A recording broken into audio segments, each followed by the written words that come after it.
Welcome to Canadian Coffee as Crime. My name is Catherine. I thought I would cover all the little stories featured in the 2015 Canadian Mint Stamp and Coin Collection from their Haunted Canada series. Today's story is the Headless Brakeman from the heart of downtown Vancouver, British Columbia, in the Gastown district. Gastown is not far from Stanley Park. My second case I covered on my series of videos called The Babes in the Woods is from the Stanley Park area, which was a very lengthy, involved case that I worked really hard on. Please check it out. Gastown is the original settlement that became the core of Vancouver. It was settled in the late 1800s and was Vancouver's first neighborhood. Named after a steamboat captain named Gassy Jack Dighton, who opened a saloon off the waterfront of the English Bay called the Globe Saloon. Apparently he liked to chat for long periods of time and received the nickname Gassy because of it. The saloon was so popular that the area was known as Gassytown, which evolved into Gastown and stuck. The historical buildings in that area have been preserved and is now considered as a National Historical Site. There are restaurants, nightclubs, housing, businesses, art galleries, music studios, tattoo parlors, and film schools. There are many historical buildings in the area that date back to the original settlements and is considered to be the most haunted neighborhood in Canada. I am going to introduce you to some of the historical buildings that make up the Lost Souls Ghost Tour of Vancouver's Gastown. All right, here we go. The St. Paul's Hospital opened in 1894. Here you can hear voices, lights turn on and off. Once a nurse looked out the window to see nuns in the courtyard that vanished.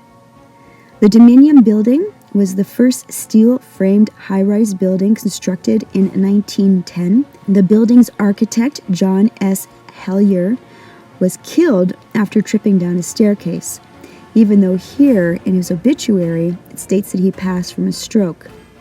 You can hear footsteps on the stairs between the 7th and 8th floor, and he has apparently been seen. Dead Man's Island, the city's first graveyard. No one knows how many people are buried there. Late at night, you can hear loud chains being dragged around the island. The Penthouse nightclub was a stop for Frank Sinatra and Sammy Davis Jr. in the 1940s. A ghostly woman has been seen there who likes to open and shut windows. West 16th Avenue. The legend states that a young woman got into a fight with her boyfriend and he left her on the side of the road to hitchhike when she was struck and killed by a passing car. To this day, if you stop for this ghostly hitchhiker, she will get into your car and without saying a word, she will give you a piece of paper with the address of the University of British Columbia's library on it and then vanishes before your eyes. 24 Walter Street was originally a hotel called the Grand Hotel, owned by a con artist and an all-around shady dude named Tommy Roberts, who was shot dead at a poker game. The hotel is now an antique market.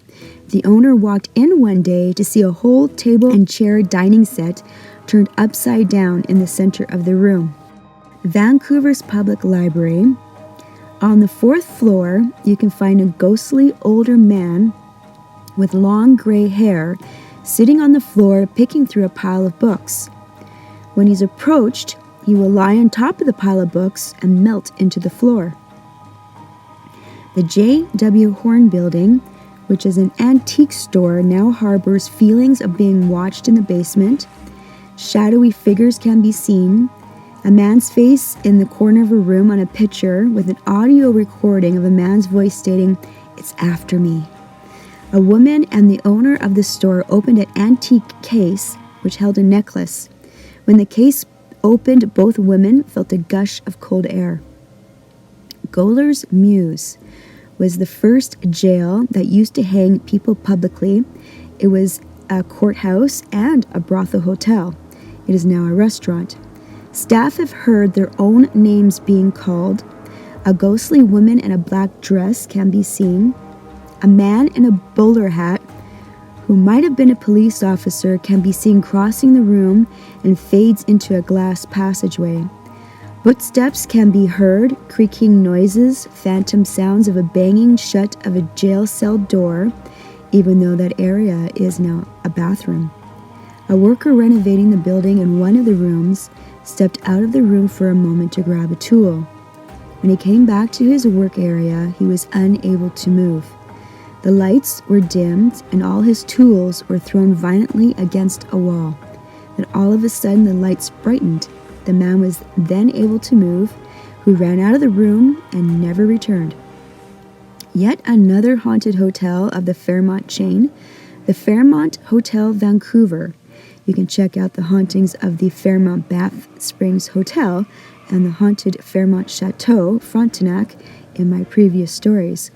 The Vancouver Fairmont houses the ghost of Jenny Pearl Cox, a socialite that used to attend events at the hotel's ballroom in the 1940s before she died in a car crash. She can be seen on the 14th floor. She sometimes passes through the elevator doors and glides down the hallways.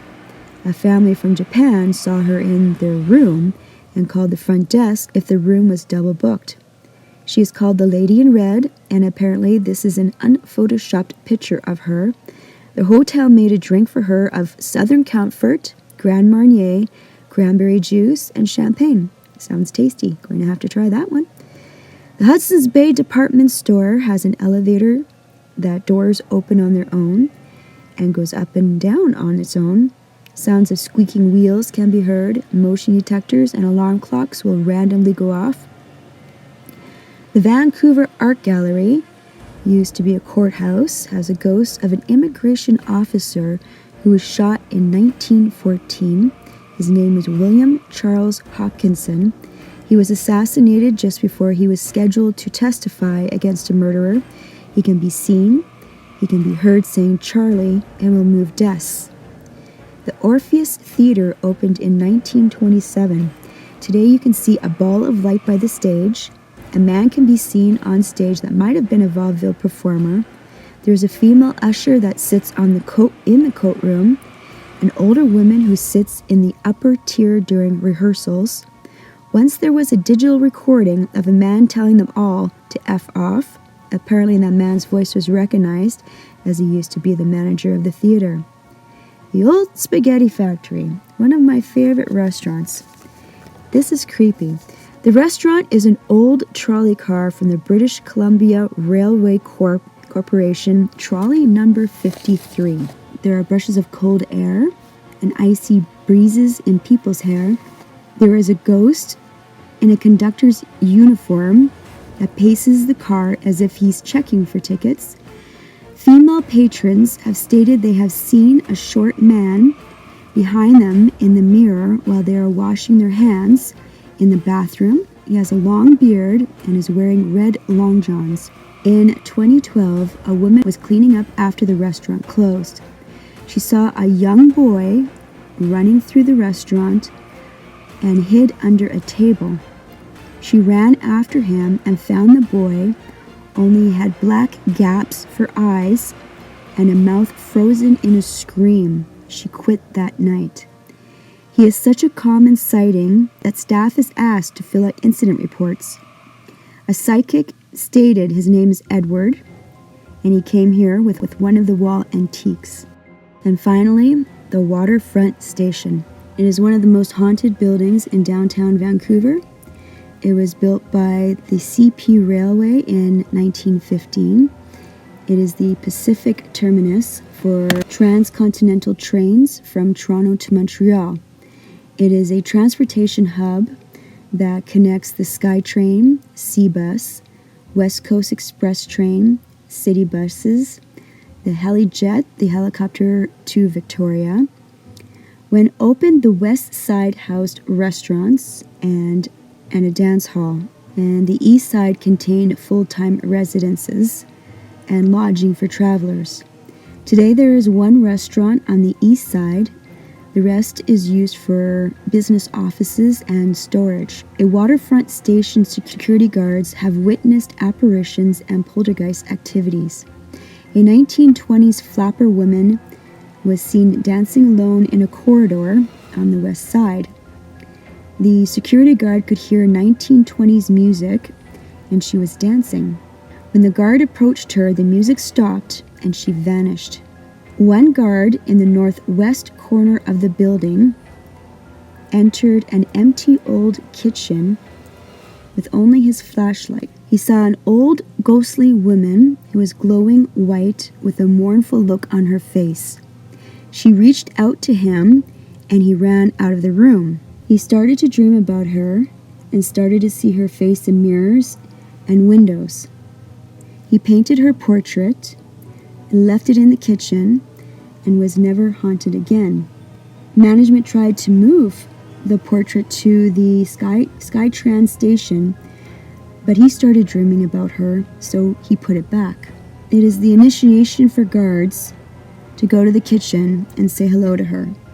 One guard walked into a room that was being used for desk storage. Behind him, desks moved to block the door without making a sound. When he turned around, he saw the desks blocking him, so he jumped over the desks and ran out of the room. There have been sounds of footsteps. People have seen the ghosts of 3 little old ladies on a bench waiting for a train that never comes. In 1928, an unfortunate brakeman named Hub Clark was killed making repairs. He slipped on the wet tracks and was knocked unconscious. A passenger train came by and ran him over, decapitating him. Since then, he has been seen roaming the tracks with his lantern glowing in his hand. Either he is still working or looking for his head. The building next to the waterfront has a window, and only men can see a ghostly woman on cold, wet nights looking out to the water. She'll be crying almost hysterically and then disappear, leaving a puddle of water behind her. The puddle has warped the floor in the spot to the point crewmen have tried to find the source of the water but cannot find one. She has been thought to be the widow of Hub Clark, looking at the tracks where he died. Thank you very much for watching. My name is Catherine, and this is Canadian Coffeehouse Crime, and this concludes one of the 2015 Haunted Canada Mint Stamp series. The next story will be the second story of the 2015 Haunted Canada Stamp and Coin Collection, called The Phantom Red River Ox Cart from Winnipeg, Manitoba. See you in the next case.